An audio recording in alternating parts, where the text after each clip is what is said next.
Hello viewers, good morning to all of you and welcome back to my YouTube channel.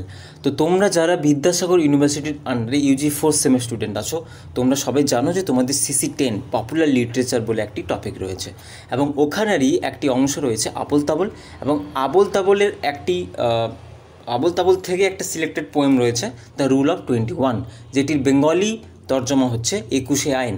তোমরা ছোটোবেলায় প্রায় প্রত্যেকেই কেউ না কেউ হয়তো এই 21 আইনটা পড়ে থাকবে, অন্তত পড়া উচিত।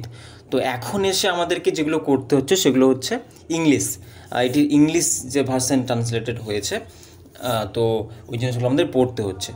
তো আমি তোমাদের আজকের ভিডিওতে ডিসকাস করব এখান থেকে কিছু ইম্পর্টেন্ট 2 মার্কস। ওকে, সো 21 আইন পোয়েমটা কী নিয়ে, তোমরা সবাই পোয়েমটা ডিটেলস পড়ে এখানে আসবে।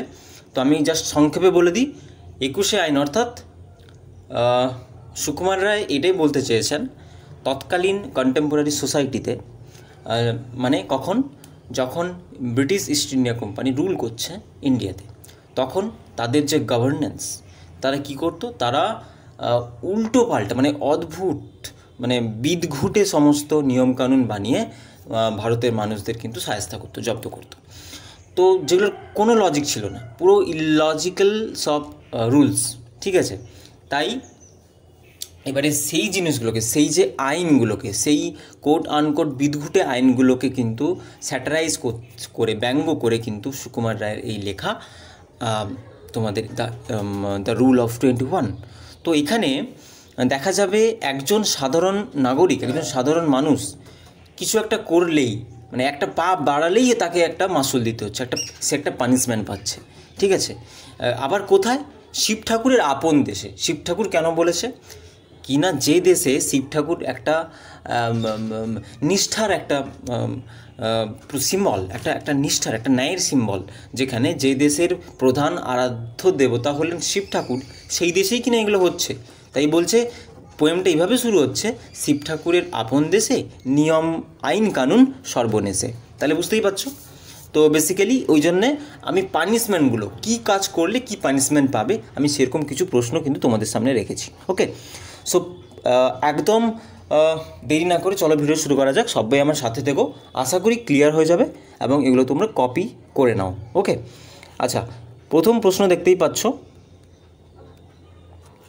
What is the punishment in Lord Shiva's native land if one snores out loud and starts a fright? বলছে শিব ঠাকুরের আপন দেশে কী হবে যদি একজন ব্যক্তি রাত্রে বা রাত দুপুরে ঘুমের ঘরে প্রচণ্ড জোরে নাক ডাকে, অ্যান্ড লাউড, খুব জোরে, অ্যান্ড স্টার্টস এ ফ্রাইট, এবং কি বলবো, এবং পাগলামো করে বা এমনি খ্যাপামি করে, তখন তাহলে কী হবে? দেখো লিখেছি, ইন লর্ড শিবাস native land those who snore loudly and cause fright are subjected to having their heads rubbed with peculiar homemade remedies of apple juice. তাহলে কী বলছে, যারা এই জিনিসগুলো করে, যারা হচ্ছে কি করে, রাত দুপুরে ঘুমের ঘরে নাক ডাকে, তাদেরকে কী করা হয়, তাদের মাথাটাকে নিয়ে ঘষে দেওয়া হয়। কোথায়?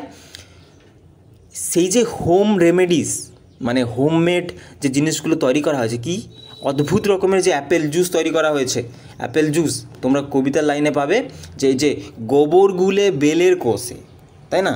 তাহলে অ্যাপেল জুস কী করা হয়, and for manures followed by enduring 21 task as a punishment. তাহলে সেই যে বাড়ির সেই যে রেমেডিটা তৈরি করা হয়, ওখানে মাথাটাকে কী করা হয়, ঘষে দেওয়া হয়, অ্যান্ড 21 মানে কী করা হয়, 21টা পাক ঘুরিয়ে তাকে 21টা ঘন্টা ঝুলিয়ে রাখা হয়। 21 পাক ঘুরানো হয় এবং তাকে 21 ঘন্টা ঝুলিয়ে, এই যে তাই লিখেছি 21 টাস্ক অ্যাজ পানিশমেন্ট। তাহলে বুঝতেই পারছো। তাই আমরা প্রত্যেকটা পানিশমেন্টের যে শাস্তি হিসেবে আমরা 21 কথাটা পাবো, 21। তাই কিন্তু দ্য রুল অফ 21 হচ্ছে। যদি বাই চান্স এটা কোনো কারণে টাইটেল দিয়ে দেয়, বা যদি তোমাদের বড় প্রশ্ন দিয়ে দেয় যে কোনো একটা পোয়েমের টাইটেল লেখো, তোমরা এটাই লিখে দেবে, একটা ইন্ট্রোডাকশন করবে, পানিশমেন্টগুলো একটা পরে লিখবে, দিয়ে শেষে কনক্লুশনে লিখবে থ্রু আউট দ্য পোয়েম এই যে 21 এটা কিন্তু বারবার ফিরে এসছে, তাই এখানে কবি 21 বার বা 21 বার বা 21টি শাস্তি, 21 ঘন্টা শাস্তি এরকমভাবে বিভিন্ন সময় বলেছেন, তাই কিন্তু এখানে দ্য রুল অফ 21 হয়েছে। তাহলে প্রথম প্রশ্ন আশা করি বোঝা গেছে কি করবে, যে নাক ডাকবে তাকে কি করবে, তার মাথাটাকে ঘষে দেবে কোথায়, যেগুলো হোম রেমেডিস, যেগুলো অদ্ভুত রকমের হোম রেমেডিস তৈরি করা আছে ওগুলো কিন্তু মাথা ঘষে দেবে, এবং 21টা পাক ঘুরিয়ে তাকে 21 ঘন্টা ঝুলিয়ে রাখবে। ওকে, চলো নেক্সট প্রশ্ন চলে যাই। If one reads and writes a poetry, যদি কেউ, শিব ঠাকুরের আপন দেশে যদি কেউ রিডস পড়ে, আ পোয়েট্রি একটা কবিতা, অ্যান্ড রাইটস যদি কেউ পড়ে আর লেখে কবিতা, তাহলে কি হবে দেখো। ইন লর্ড শিবাস natives land those who indulge in reading and writing poetry are caged and made to listen to 100 people reciting logarithm। তাহলে কি বলছে, যেসব লোকে পদ্য লিখে তাদেরকে কি করে, খাঁচায় বেঁধে দেয়, ক্লিয়ার, এবং কি করে, এই যে কেজ মানে কি করা হচ্ছে, খাঁচার ভিতরে বন্দি করে দেয়, অ্যান্ড মেড টু লিসিন, এবং তাদেরকে শোনাতে বাধ্য করায়, কি শোনাতে বাধ্য করায়, টু 100 people reciting logarithm। 100 জন, মানে 100 জন কি রিসাইট করে, লগারিদম, মানে এখানে হচ্ছে তোমাদের নামতা শোনায়, তাদেরকে জোর করে তাদের কানে নামতা শোনানো হয়। তোমরা দেখবে পাড়া গ্রামের যে কোচিং বা টিউশনগুলো হয়, বাচ্চাগুলো পড়ে দেখবে, ওখান থেকে সাইড দিয়ে পাস কেটে যাবে, সকালবেলা আর সন্ধ্যাবেলা ওরা খুব সুর করে প্রায় মিনিমাম 30 জন মতো কী করে, ধরো নামতা পড়ছে, ঠিক আছে, তাহলে ভাবো 30 জন 2 একে 2, 2 দুনে 4, 2 তিনে 6 এরকম করে নামতে পড়ে যাচ্ছে, তাহলে যে শর্টটা বেরোয়, তাই না, মানে যে মনে হবে কোনো একটা থিয়েটার হচ্ছে, কোনো একটা যাত্রা হচ্ছে ছোটোখাটো, তাই যে এই যে এই যে আওয়াজটা কিন্তু মানে কতটা, মানে ঠিক আছে তুমি একবার পাশ দিয়ে চলে গেলে শুনলে ঠিক আছে, বাট তোমাকে কিছুক্ষণ সময়ের জন্যে যদি ওইখানে রেখে দেওয়া হয় এবং তোমার কানের কাছে এরকম 100 জন নামতা পড়ে, তাহলে কেমন লাগবে তোমার বুঝতেই পারছো। এটাও একরকম হ্যারাসমেন্ট, পানিশ, তাহলে বুঝতে পারছো কি অদ্ভুত, মানে কীভাবে ব্যঙ্গ করা যেতে পারে, ঠিক আছে। তো বেসিক্যালি এটাই বুঝতে পারলে, তাহলে যদি কেউ পোয়েট্রি লেখে বা পড়ে, সে কী করবে, তাকে indulge in reading and writing poetry are caged, তাকে জোর করে খাঁচায় বন্দি করা হবে, অ্যান্ড মেড টু লিসিন, এবং তাকে শুনতে বাধ্য করা হবে, টু 100 পিপল, 100 জন তাকে কী করছে, রিসাইটিং করছে লগারিদম, তাকে কিনা নামতা পড়ছে তার কানের কাছে, ক্লিয়ার। আচ্ছা নেক্সট হচ্ছে দেখো, if one turns to right and left, যদি হাঁটতে হাঁটতে কেউ টার্নস রাইট অর লেফট, কেউ একটু বাম দিকে যাবে এবং ডান দিকে যাবে, ঠিক আছে, এদিক ওদিক ডাইনে বাঁয়ে যে কেউ যদি যাবে, তাহলে তার কাছে কি, মানে সেক্ষেত্রে কী হবে, তার পানিশমেন্টটা কী হবে। ইন লর্ড শিবাস নেটিভ ল্যান্ড, শিব ঠাকুরের আপন দেশে, if one turns right or left, যে কিনা বাম দিকে আর ডান দিকে চলছে, a message is sent to the king, একটা মেসেজ, একটা বার্তা পাঠানো হয় কার কাছে, রাজার কাছে, and scouts are dispatched to haul the person in, তারপরে কি করে, তারপরে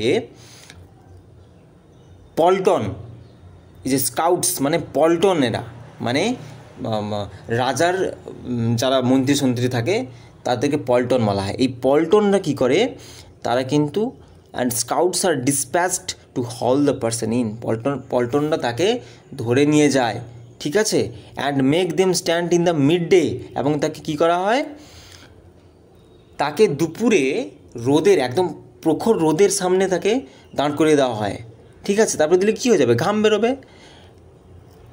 the mid day sun to drink 21 cups, 21, তাকে কী বলা হয়, এই যে দেখো, stand in the mid day sun to drink 21 cups, এই যে, তাহলে তাকে কী করা হচ্ছে, যে চলতে গিয়ে, রাস্তায় চলছে এবং চলতে গিয়ে যদি কেউ এদিক ওদিক ডান দিকে যাবে বা বাম দিকে যাবে, তখন থেকে কী করা হবে, রাজার কাছে খবরটা যাবে, এবং যে পল্টনরা ছিল, স্কাউটসরা ছিল, ওরা কিন্তু আসবে এবং ওরা ধরে নিয়ে যাবে, ধরে দুপুরে রোদে ঘামিয়ে তাদেরকে এই দাঁড় করাবে মিড ডেতে, ঠিক আছে, রোদের সামনে, এবং 21 হাতা জল গেলায়, তাকে 21টা কাপ, এই যে, and sun to drink 21 cups, দেখো 21 কাপ জল তাকে খাওয়াবে, 21 হাতা জল, মানে বুঝতে পারছো, 21 কাপ বলো 21 হাতা বলো, তাহলে সেই রোদে দাঁড় করিয়ে তাকে 21 কাপ জল খাওয়াবে। যদি কেউ এরকম মানে কি বলবো, রাস্তায় কেউ বেরিয়ে ডান দিকে আর বাম দিকে যায়, মানে সাপোজ ধরো তুমি বেরিয়ে চলে গেছো, তুমি একবার এদিকে ডান দিকে হাঁটছিলে, একবার বাম দিকে চলে এসছো, মানে এরকম করলে এই খবরটা কিন্তু রাজার কাছে চলে যাবে, এবং চলে গিয়ে যখনই যাবে তার পল্টনরা ছুটে আসবে, ছুটে এসে তোমাকে ধরে নিয়ে যাবে, এবং ধরে রেখে এই প্রখর রোদের সামনে দাঁড়িয়ে তোমাকে দাঁড় করিয়ে রাখবে, এবং সেখানে 21 কাপ জল তোমাকে গেলাবে পরপর। ক্লিয়ার? আচ্ছা, এগুলো কিন্তু খুব ইম্পর্ট্যান্ট প্রশ্ন আমার মনে হয়েছে। আমি কিন্তু কোনো স্ট্যান্ডা বাদ দিইনি, প্রত্যেক স্ট্যান্ডা তোমাদেরকে দেখে নিয়ে নিয়েছি। আর এই যে প্রথম প্রশ্ন যেমন লিখেছি, what is the punishment in Lord শিবাস নেটিভ ল্যান্ড, এই লাইনগুলো কিন্তু আমি প্রত্যেকবারই লিখিনি। তাই 2 নম্বর প্রশ্ন একই হবে, what is the punishment in Lord শিবাস native land if one reads and writes a poetry. Next এখানেও হবে, what is the punishment in Lord শিবাস native land if one turns to right and left. যদি পরীক্ষায় প্রশ্ন আসে কিন্তু এইভাবে প্রশ্ন দেবে। ওকে, তো চলো নেক্সট যে প্রশ্নগুলো আছে আলোচনা করা যাক। আচ্ছা, নেক্সট কী বলছে দেখো। আচ্ছা, ইফ ওয়ান স্টাম্বলস অ্যান্ড ফলস, যদি কেউ হোঁচট খায়, তাহলে তার কি হবে? ঠিক আছে, যদি কেউ হোঁচট খায়, দেখো, বা পড়ে যায়, if one stumbles and falls in Lord Shiva's native land, they are fined 21 rupees by the magistrate. তুমি হাঁটতে হাঁটতে পড়ে যাচ্ছ, হোঁচট খাচ্ছ, তার জন্য তোমাকে ফাইন দিতে হবে কত টাকা? 21 রুপিস। 21 রুপিস কাকে দিতে হবে? By the magistrate. ওই যে ম্যাজিস্ট্রেটকে, মানে গভর্নমেন্ট, মানে যে বসে আছেন, ঠিক আছে, যিনি শাসন করছেন, ওনাকে হচ্ছে তোমাকে টাকা দিতে হবে। তাহলে বুঝতে পারলে সিম্পল প্রশ্ন বেসিক্যালি। তাহলে কত উদ্ভট, কত আইন কানুন, বুঝতেই পারছো বেসিক্যালি। আর এই যে 21 এটা বেসিক্যালি তোমরা যারা একটু হিস্ট্রি ব্যাকগ্রাউন্ড থাকবে বুঝতেই পারছো, এই যে 21 21 আইন, এই 21 কিন্তু বেসিক্যালি কী বলো তো তোমাদের, আচ্ছা ওয়েট, আচ্ছা এই যে 21 এটা হচ্ছে বেসিক্যালি 21 আইন। তোমরা ইতিহাসে রাওলাট আইন পড়েছো, তাই না? এই রাওলাট আইন কিন্তু 21 তারিখ, ঠিক আছে, হয়েছিল, পাবলিশ হয়েছিল, ওই জন্যে ওকে কটাক্ষ করেই কিন্তু 21 আইন, এই রাওলাট আইনে কিন্তু বলা হয়েছিল যে, মানে কটাক্ষ, মানে উদ্ভট সব নিয়মকরণ করা হয়েছিল, যে যদি কোনো ভারতীয়কে সন্দেহজনক চোখে দেখা হয়, যে মনে করা হয় এই ভারতীয়টা কী করছে, যে কোনো চুরি করে নিয়েছে, কোনো প্রমাণ নেই, অথচ ওকে গিয়ে ওর ঘর ভাঙচুর করা যাবে, ওর ঘর সার্চ করা যাবে, হ্যাঁ ঠিক আছে, ওকে নিয়ে জেলে পুরে দেওয়া হবে, মানে এইরকম উদ্ভট নিয়ম হয়েছিল, রাওলাট আইন ছিল, এইসব লেখা ছিল। তাই মূলত জানা যায়, যারা এই যে ব্যাকগ্রাউন্ড ক্রিটিক্স রয়েছেন, ওনারা কিন্তু বলেন যে এই 21 আইন আসলে কিন্তু রাওলাট আইনকে কটাক্ষ করেই লেখা। তাই এই যে 21 আর ওই 21 তারিখ, ঠিক আছে, মাসের 21 তারিখ পাবলিশ হয়েছিল, তাই কিন্তু 21 আইন ক্রিটিসাইজ করা, এটা কিন্তু ব্যাকগ্রাউন্ড, এটা কোথাও লেখা নেই, বাট এটা হতে পারে, ঠিক আছে। তাহলে এটা বলে দিলাম একটা ব্যাকগ্রাউন্ড। এবারে দেখো, যেটা বললাম, কেউ যদি হোঁচট খায় এবং পড়ে যায়, তাহলে তাকে কী করতে হবে? 21 টাকা ফাইন দিতে হবে ম্যাজিস্ট্রেটকে। ক্লিয়ার?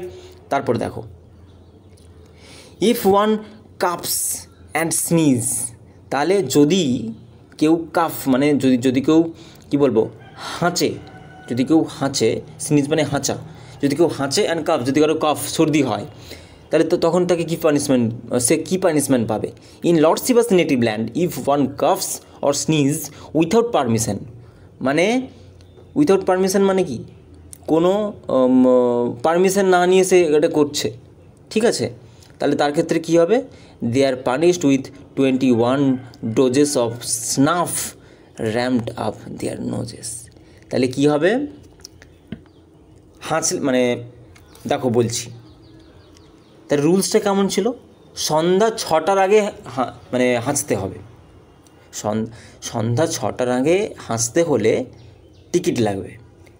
এবারে যদি কেউ হেঁচে ফেলে, তাহলে বিনা টিকিটে তাকে কী করা হবে? তাকে প্রচণ্ড মারা হবে, তার পিঠে প্রচণ্ড মারা হবে, দমাদম করে মারা হবে, দমদমাদম এরকম একটা সাউন্ড ছিল, দমদমাদম করে লাগায় পিঠে।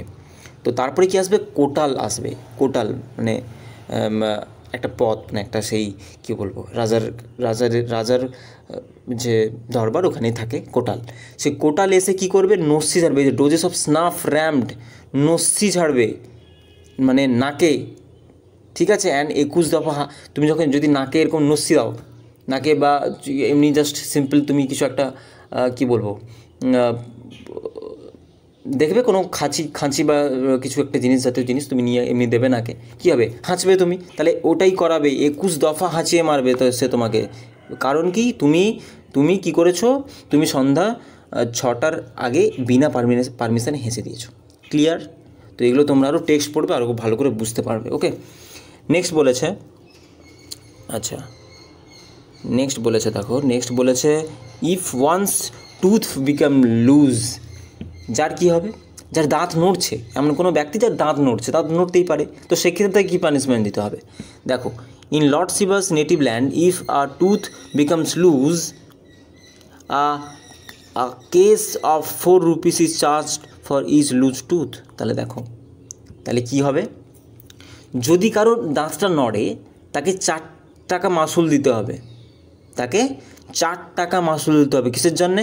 4 rupees is charge for his loose tooth. ধরো তোমার 5টা দাঁত নড়ছে, তাহলে 5 into 4 মানে 20 rupees তোমাকে ফাইন দিতে হবে, মাসুল দিতে হবে, জরিমানা দিতে হবে। বুঝতে পারলে? তাহলে কিন্তু সর্বসাকুল্যে 4 নয়, 4 rupees নয়, এক একটা লুজ দাঁতের জন্যে এক একটা চার্জ। ক্লিয়ার?